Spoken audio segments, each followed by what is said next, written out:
বিচারহীনতার সংস্কৃতি চায় না। মামুন মাহমুদ।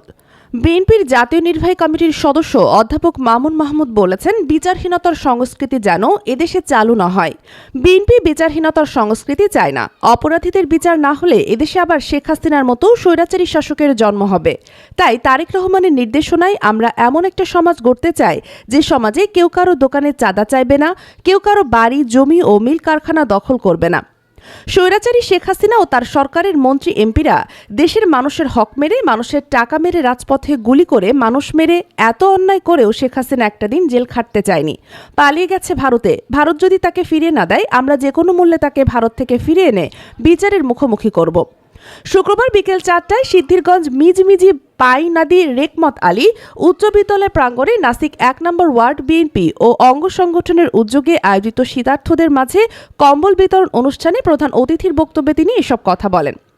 নাসিক 1 নম্বর ওয়ার্ড বিএনপির সভাপতি গাজী মনির হোসেনের সভাপতিত্বে ও নারায়ণগঞ্জ মহানগর ছাত্রদলের সাবেক সহসভাপতি জুয়েল রানা 1 নং ওয়ার্ড বিএনপির সাংগঠনিক সম্পাদক নুরুদ্দিন নুরু যৌথ সঞ্চালনায় অনুষ্ঠানে উপস্থিত ছিলেন নারায়ণগঞ্জ জেলা বিএনপির সাবেক দপ্তর সম্পাদক নজরুল ইসলাম বাবুল, সিদ্ধিরগঞ্জ থানা বিএনপির সাবেক সিনিয়র যুগ্ম আহ্বায়ক রিয়াজুল ইসলাম, 9 নম্বর ওয়ার্ড বিএনপির সভাপতি বাবুল প্রধান, 6 নম্বর ওয়ার্ড বিএনপির সভাপতি অকিল উদ্দিন ভুইয়া, 2 নম্বর ওয়ার্ড বিএনপির সভাপতি জাহাঙ্গীর আলম, 10 নম্বর ওয়ার্ড বিএনপির সভাপতি লিয়াকত প্রমুখ।